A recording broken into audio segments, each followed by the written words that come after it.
أعوذ بالله من الشيطان الرجيم.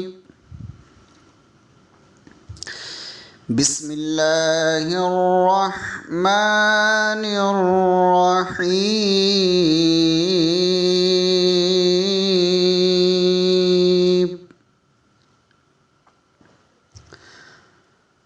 وَلَقَدْ يَسَّرْنَا الْقُرْآنَ لِلذِّكْرِ فَهَلْ مِن مُّدَّكِرٍ. صدق الله العظيم.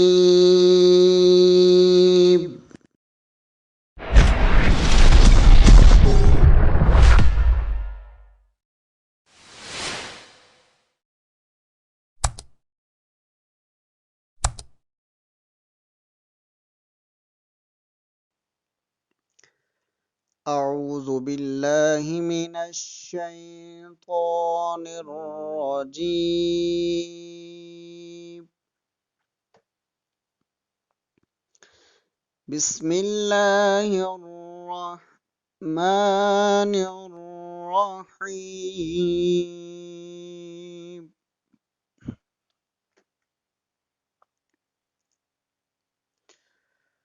قد أفلح المؤمنون الذين هم في صلاتهم خاشعون. صدق اللہ العظیم. پارہ نمبر 18، رکوع نمبر 1۔ پارے کے آغاز سے ہی سورہ المؤمنون کا آغاز ہو رہا ہے، جو کہ ترتیب کے اعتبار سے 23 نمبر سورہ ہے۔ مکہ میں نازل ہوئی ہے، 6 رکوع ہیں اور 118 آیات ہیں۔ ارشاد ربانی ہے، فلاح و کامرانی ان مومنوں کے لیے ہے جو اپنی نمازوں میں خشوع اختیار کرتے ہیں، لغویات سے دور رہتے ہیں، زکوٰۃ ادا کرتے ہیں، اپنی شرمگاہوں کی حفاظت کرتے ہیں، اپنی امانتوں اور اپنے عہد و پیمان کا پاس رکھتے ہیں اور اپنی نمازوں کی حفاظت کرتے ہیں، یہی لوگ جنت الفردوس کے مالک ہوں گے۔ اس کے بعد رب ذوالجلال نے انسانی خلقت اور اس کے مختلف مراحل کا ذکر فرمایا کہ کس طرح ہم نے مٹی سے نطفہ پیدا کیا، پھر اس سے لوتھڑا بنایا، پھر اس سے گوشت بنایا، پھر ہڈیاں بنائیں اور ان کے اوپر گوشت چڑھایا، اور اس طرح ایک نئے انسان کو جنم دیا۔ اس کے بعد موت کی آغوش میں سلا دیا۔ آخر کار یہ سب قیامت کے دن اٹھائے جائیں گے۔ ایک عالم انسانی پر کیا موقوف ہے؟ اس نے آسمان پیدا کیے، بارش کا نظام، کھیتی باڑی، پھل پھول اگائے، جانور پیدا کیے۔ رکوع نمبر 2۔ دوسرے رکوع میں حضرت نوح علیہ السلام کے ذکر میں قوم کی مخالفت کا تذکرہ فرمایا کہ انہوں نے مخالفین حق کے خلاف اللہ جل شانہ سے مدد مانگی تو حکم ہوا غضب الہی طوفان کی شکل میں آنے کو ہے، اپنے لیے کشتی تیار کر لو۔ چنانچہ طوفان آیا، نافرمان غرق ہوئے۔ ان کے بعد اللہ پاک نے ایک دوسری قوم کھڑی کر دی۔ رکوع نمبر 3۔ قوم میں نبی آیا تو قوم کے سردار اور خوشحال لوگ اس کی مخالفت پر بھی اتر آئے۔ مرنے کے بعد دوبارہ زندہ اٹھنے کا مذاق اڑانے لگے اور پیغام رسالت کو صرف ایک افتراء اور جھوٹ بنا دیا۔ آخر وقت کے نبی نے اللہ سے مدد مانگی۔ ایک چنگھاڑ آئی جس نے قوم کو زیر و زبر کر دیا۔ اس کے بعد کتنی ہی اقوام اٹھیں اور ان میں نبی مبعوث ہوئے۔ ان کے منکر بھی ایسے مٹے کہ بس ان کے تذکرے باقی رہ گئے۔ بعد ازاں حضرت موسیٰ علیہ السلام اور ان کے بھائی ہارون علیہ السلام آئے۔ فرعون اور فرعونیوں نے سرکشی اور تکبر کیا تو وہ اپنی تمام تر سلطنت اور بادشاہت کے باوجود ہلاکت سے نہ بچ سکے۔ ان کے بعد حضرت مریم اور ان کے بیٹے اللہ کی نشانی بن کر آئے۔ رکوع نمبر 4۔ تمام پیغمبروں کو حکم دیا گیا، اے رسولوں پاک چیزیں کھاؤ اور نیک عمل کو لو، لیکن نبیوں کے بعد ان کے برے جانشینوں نے دین کو ٹکڑے ٹکڑے کر دیا۔ اے ختم الرسل صلی اللہ علیہ وسلم، آپ انہیں چھوڑ دیں کہ یہ اپنی غفلت میں ایک وقت خاص تک ڈوبے رہیں۔ ان ظالموں کو جو مال اور اولاد کی نعمتیں میسر ہیں تو یہ خیال کرتے ہیں کہ گویا ہم انہیں بھلائیاں دینے میں سرگرم ہیں۔ سنو، بھلائیوں کی طرف پہل کر کے انہیں پا لینے والے ہی وہی لوگ ہیں جو اپنے رب کے خوف سے ڈرتے رہتے ہیں۔ جو صاحب ایمان ہیں مشرک نہیں، وہ اللہ کی راہ میں اس خیال سے خرچ کرتے ہیں کہ انہیں یہ فکر لگا ہے کہ وہ رب کے حضور پیش ہوں گے۔ جہاں تک منکرین حق کا تعلق ہے، یہ ظالم غفلت میں پڑے ہیں۔ جب ان کی عیاشیوں کو پکڑا جائے گا تو پھر یہ ڈکرانا شروع کر دیں گے۔ ان سے کہا جائے گا کہ اب فریاد اور آہو فغاں کی کوئی ضرورت نہیں، تم وہی تو ہو۔ جب میری آیات سنتے تھے تو تم تکبر کرتے ہوئے الٹے پاؤں بھاگ نکلتے تھے اور رسول پر طرح طرح کی تنقیدیں کرتے تھے۔ حقیقت یہ ہے کہ اگر حق ان کی خواہشات کے پیچھے چلتا ہوتا تو زمین و آسمان کا سارا نظام درہم برہم ہو جاتا۔ آپ انہیں صراط مستقیم کی طرف بلاتے ہیں، ان سے کوئی اجر نہیں مانگتے، مگر ہم ان پر رحم کریں تو سرکشی اور گمراہی میں مبتلا ہو جاتے ہیں۔ عذاب آئے تو بھی عاجزی نہیں کرتے، یہاں تک کہ شدید عذاب نازل ہوتا ہے تو نا امید ہو کر رہ جاتے ہیں۔ رکوع نمبر 5۔ اللہ بزرگ و برتر ہے، جس نے تمہیں کان دیے، آنکھیں دیں اور سوچنے سمجھنے کے لیے دل عطا فرمایا، تمہیں زمین میں پھیلا دیا، وہی زندہ کرتا ہے اور مارتا ہے، اور رات دن اسی کے قبضہ میں ہے۔ یاد رکھو تمہیں اسی کے پاس پہنچنا ہے۔ یہ منکرین قیامت کہتے ہیں کہ یہ صرف ایک افسانہ ہے، ہم مرنے کے بعد زندہ ہوں گے، یہ کیسے ممکن ہے؟ فرمایا اچھا بتاؤ کہ صحن کائنات میں جو کچھ ہے کس کا ہے؟ تو کہیں گے اللہ۔ پوچھو اقتدار کس کا ہے اور پناہ کون دیتا ہے؟ کہیں گے اللہ۔ اگر یہ تمام حقیقتیں درست ہیں تو بتاؤ رب تعالی اس کائنات کو ختم کرنے کے بعد دوبارہ کیسے زندہ نہیں کرے گا؟ یاد رکھو اللہ کا کوئی بیٹا نہیں، اس جیسا بھی کوئی نہیں، ورنہ اس سے اقتدار چھیننے کی کوشش ہوتی رہتی۔ وہ کھلے چھپے کا جاننے والا ہے، اور وہ اس سے پاک ہے جو وہ بیان کرتے ہیں اور اس کی طرف منسوب کرتے ہیں۔ رکوع نمبر 6۔ حضور اقدس صلی اللہ علیہ وسلم کو خوشخبری دی گئی ہے کہ اب کامیابی کا وقت قریب ہے۔ اہل ایمان کامیاب اور آپ کے مخالفین دنیا و آخرت دونوں کی رسوائی سے دوچار ہوں گے۔ کچھ عرصہ ان کی شرارتوں سے درگزر کیجیے، فیصلے کی گھڑی سر پر آ گئی ہے۔ جس مدت کو یہ بہت طویل سمجھ رہے ہیں اور جس کے دھوکے میں اپنی شرارتوں میں دلیر ہوتے جاتے ہیں، انجام سامنے آئے گا تو محسوس کریں گے، وہ پلک جھپکتے گزرے گی۔ اس وقت اپنی بدبختی پر اپنا سر پیٹ لیں گے۔ اے پیغمبر صلی اللہ علیہ وسلم، آپ کہہ دیں خدایا رب اغفر وارحم وانت خیر الراحمین، اے اللہ ہمیں بخش دے، ہم پر رحم فرما، تجھ سے بڑھ کر کوئی رحم کرنے والا نہیں ہے۔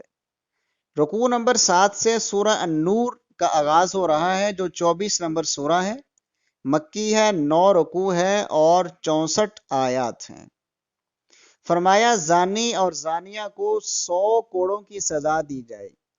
جو لوگ پاک دامن عورتوں پر تہمت لگاتے ہیں اور پھر 4 گواہ پیش نہیں کر سکتے، ان کو 80 کوڑے مارے جائیں اور ان کی شہادت کبھی قبول نہ کی جائے۔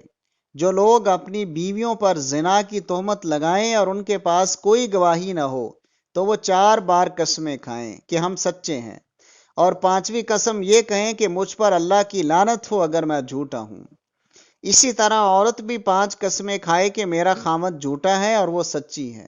اس کے بعد میاں بیوی میں تفریق کروا دی جائے۔ رکوع نمبر 8۔ جو لوگ ایک بڑے طوفان کو کھڑا کر لائے وہ تم میں سے ایک چھوٹا گروہ ہے۔ ہر ایک کو اس کے کیے کی پوری سزا دی جائے گی۔ ان کو اس طوفان بدتمیزی پر 4 گواہ پیش کرنے چاہیے تھے۔ اگر ایسا نہ کر سکے تو یہ اللہ کے ہاں بالکل جھوٹے ہیں۔ اگر اللہ کا فضل اور اس کی رحمت نہ ہوتی تو ان کی بےہودگیوں پر ان کو سخت سزا ملتی۔ یہ لوگ افتراء اور بہتان کو معمولی بات سمجھ رہے تھے، حالانکہ یہ اللہ کی نظروں میں بہت بڑا ظلم تھا۔ جب اس بہتان کو انہوں نے سنا تھا تو ان کو چاہیے تھا کہ فوراً کہتے کہ اللہ پاک ہے۔ یہ بہتان عظیم ہے۔ یاد رکھو جو لوگ اسلامی معاشرے میں بے حیائی کی اشاعت کرتے ہیں، ان الذین یحبون ان تشیع الفاحشۃ فی الذین آمنوا لہم عذاب علیم فی الدنیا والآخرہ، ان کے لیے دنیا اور آخرت میں سخت سزا ہے۔ رکوع نمبر 9۔ ایمان والوں کو ہدایت فرمائی گئی کہ کسی کے عزت و ناموس کے معاملے میں داستان سرائی نہ شروع کر دیا کرو۔ کسی پر خواہ مخواہ بدگمانی کرنا شیطان کی پیروی کرنا ہے، اور شیطان جب بھی سمجھائے گا برائی اور بے حیائی کی راہ ہی سمجھائے گا۔ اس کے ساتھ ہی ان لوگوں سے درگزر کی ہدایت فرمائی گئی جو صرف سادگی سے اس بہتان عظیم کی کارروائی میں شریک ہوئے تھے۔ پھر فرمایا جو لوگ پاک دامن ایمان والی عورتوں پر بہتان لگاتے ہیں وہ دنیا اور آخرت میں اللہ تعالیٰ کی پھٹکار کے مستحق ہوں گے۔ ناپاک عورتیں ناپاک مردوں کے لیے اور ناپاک مرد ناپاک عورتوں کے لیے ہیں۔ ان کے مقابلے میں پاک باز عورتیں پاک باز مردوں کے لیے اور پاک باز مرد پاک باز عورتوں کے لیے ہیں۔ یہ پاک باز مرد اور عورتیں بےہودہ لوگوں کی افتراء پردازیوں سے بری و ذمہ ہے۔ رکوع نمبر 10۔ ایمان والوں سے کہا گیا ہے کہ کسی دوسرے کے گھر میں داخل ہونے سے پہلے اجازت لینی چاہیے۔ جب تک اجازت نہ ملے تو کسی کے گھر میں داخل نہ ہونا چاہیے، اور اگر لوٹ جانے کو کہا جائے تو خوش دلی سے لوٹ جائیں۔ یہی پاکیزہ عمل ہے۔ جس گھر میں کوئی نہیں رہتا اور وہاں تمہاری ضرورت کی چیزیں پڑی ہے تو اس گھر میں بغیر اجازت جا سکتے ہو۔ اس کے ساتھ ہی حکم ہوا ایمان والو اپنی نگاہیں نیچی رکھیں اور اپنی شرم گاہوں کی حفاظت کریں۔ ایمان والی عورتیں اپنی نگاہیں نیچی رکھیں اور اپنی شرم گاہوں کی حفاظت کریں، اور اس زینت کے سوا جو خود بخود ظاہر ہو جائے اپنی زینت کسی کے سامنے ظاہر نہ کریں۔ اپنی اوڑھنیاں اپنے گریبانوں پر ضرور ڈالا کریں، اور اپنی زینت اپنے خامند، باپ، خامند کے باپ، اپنے بیٹوں، خامند کے بیٹوں، بھائیوں، بھتیجوں، بھانجوں، اپنی عورتوں اور اپنے غلاموں اور عورتوں سے کوئی دلچسپی نہ رکھنے والے زیر دستوں یا چھوٹے بچوں کے علاوہ کسی کے سامنے ظاہر نہ کریں، اور اپنے پاؤں زمین پر مار کر نہ چلیں، اس لیے کہ ان کے پاؤں کی آواز کوئی غیر محرم نہ سنے۔ اور پھر فرمایا وہ لوگ جن کی بیویاں فوت ہو گئی ہیں اور باصلاحیت غلاموں اور لونڈیوں کے نکاح کر دو۔ جو نکاح کرنے کی طاقت نہیں رکھتے وہ پاک دامنی اختیار کریں۔ تمہارے غلام جو تمہیں کچھ دے کر آزادی حاصل کرنا چاہتے ہوں تو ان کو اس کی اجازت دے دو۔ اللہ کے دیے ہوئے مال میں سے ان کی خدمت بھی کرو۔ کوئی شخص لونڈیوں کو بدکاری پر مجبور کر کے دنیا کا مال کمانے کے پیچھے نہ پڑے۔ رکوع نمبر 11۔ اللہ نور السماوات والارض، اللہ تعالیٰ آسمانوں اور زمین کا نور ہے۔ اس کے نور کی مثال ایک تاکچے کی سی ہے جس میں چراغ رکھا ہے، اور چراغ شیشے میں ہے۔ شیشہ ایسا صاف ہے جیسے چمکتا ستارہ، اور چراغ میں زیتون کا ایسا شفاف تیل ہے کہ گویا آگ کے چھوئے بغیر ہی روشن ہو جائے گا۔ اس طرح فطرت کے نور پر ایمان کے نور سے مومن کا سینہ نور علی نور بن جاتا ہے۔ مومن ایسے گھروں میں رہتے ہیں جن کو تعمیر کرنے کا حکم فرمایا گیا ہے، اور جن میں اللہ کا نام صبح و شام لیا جاتا ہے، ان مومنوں کو کاروبار انہیں اللہ کی یاد سے نماز قائم کرنے اور زکوٰۃ کی ادائیگی سے نہیں روکتا۔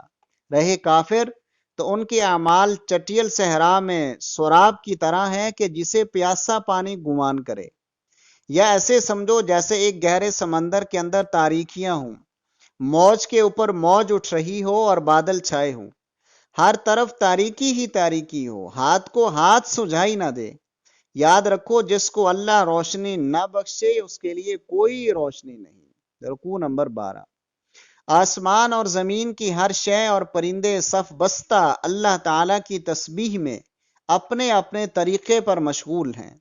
بادشاہی صرف اللہ ہی کی ہے۔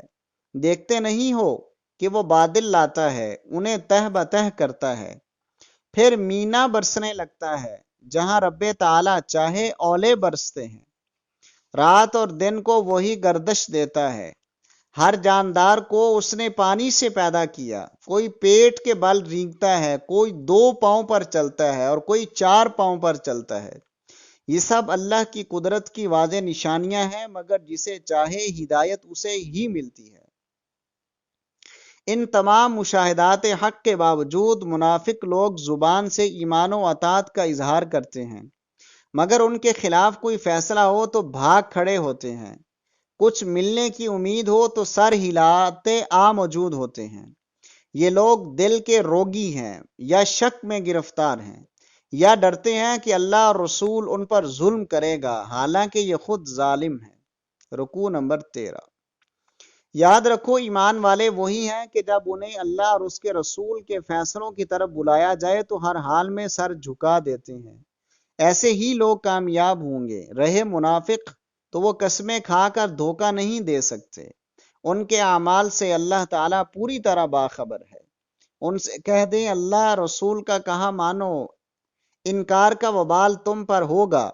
نبی پر کوئی ذمہ داری نہیں ہے، اس کا کام صرف حق کا پہنچا دینا ہے۔ اللہ تعالیٰ نے ایمان والوں سے وعدہ کر رکھا ہے کہ وہ ان کو زمین کی خلافت عطا فرمائے گا اور ان کی موجودہ حالت خوف کو امن سے بدل دے گا۔ ان پر لازم ہے کہ میری عبادت کریں، شرک سے دور رہیں، نماز قائم کریں اور زکوٰۃ ادا کریں اور رسول اللہ صلی اللہ علیہ وسلم کی اطاعت کریں۔ کافر ہرگز خیال نہ کریں کہ وہ ہمارے قابو سے باہر نکل جائیں گے، ایسا کبھی نہیں ہوگا، یہ ضرور سزا پائیں گے۔ رکوع نمبر 14۔ ارشاد الہی ہے کہ 3 اوقات میں تمہارے گھروں میں غلام اور چھوٹے بچے بھی بغیر اجازت نہ آئیں، نماز فجر سے پہلے، نماز عشاء کے بعد اور دوپہر کے وقت۔ جب چھوٹے بچے بالغ ہو جائیں تو بڑوں کی طرح اجازت لے کر گھروں میں آئیں۔ بڑی بوڑھیاں زینت کے اظہار کے بغیر اگر اپنے غیر ضروری کپڑے اتار رکھیں تو کوئی حرج نہیں، اس سے بھی بچتی رہیں تو اچھا ہے۔ اندھا، لنگڑا، مریض، اپنا کوئی عزیز اپنے والدین، بھائیوں، بہنوں، چچوں، پھوپھیوں، ماموں یا خلاؤں یا دوستوں کے گھر سے کھانا کھا لے تو کوئی حرج کی بات نہیں۔ کھانا علیحدہ علیحدہ کھاؤ، خواہ اکٹھے مل کر، دونوں طرح جائز ہے۔ گھروں میں داخل ہو تو اپنے لوگوں کو سلام کر لیا کرو، جو اللہ تعالیٰ کی طرف سے مبارک اور دعا ہے۔ رکوع نمبر 15۔ یاد رکھو ایمان والے وہی ہیں جو کسی اجتماعی معاملے کے لیے جمع ہوں تو حضور صلی اللہ علیہ وسلم سے اجازت لیے بغیر ادھر ادھر نہیں جاتے۔ اے نبی صلی اللہ علیہ وسلم، اگر ایمان والے کسی کام کے لیے اجازت حاصل کریں تو انہیں اجازت دے دیجیے۔ ایمان والو حضور علیہ السلام کے بلانے کو عام بلاوا نہ سمجھو۔ اوٹ میں ہو کر کھسکنے والوں سے اللہ واقف ہے۔ حضور کے حکم کی خلاف ورزی کرنے والے ڈریں کہ کہیں وہ کسی آزمائش کا شکار نہ ہو جائیں یا ان پر عذاب علیم نہ آ جائے۔ اللہ تعالیٰ تمہارے ہر حال سے پوری طرح واقف ہے، اس کے پاس پہنچو گے تو وہ سب کچھ بتا دے گا۔ رکوع نمبر 16 سے سورہ الفرقان کا آغاز ہو رہا ہے، جو کہ 25 نمبر سورہ ہے، مکی ہے، 6 رکوع ہیں اور 77 آیات ہیں۔ فرمایا ساری دنیا کو خبردار کرنے کے لیے اپنے مقدس بندے پر قرآن اتارنے والا رب بہت بابرکت ہے، ہر جگہ اس کی شاہی ہے، اس کا کوئی بیٹا نہیں اور نہ کوئی اس کا شریک حکومت ہے۔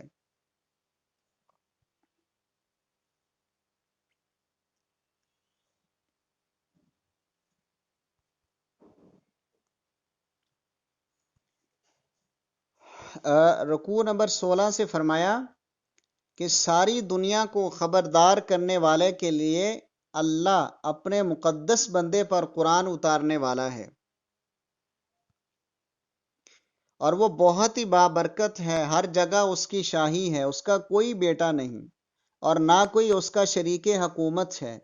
ہر شے کو ایک انداز سے اسی نے پیدا کیا ہے۔ ان مشرکوں کے معبود ہرگز پیدا کرنے کے اہل نہیں، وہ تو خود پیدا کیے گئے ہیں۔ وہ اپنے لیے بھی کسی نفع اور نقصان کے مالک نہیں، اور نہ موت و حیات ان کے قبضہ میں ہے۔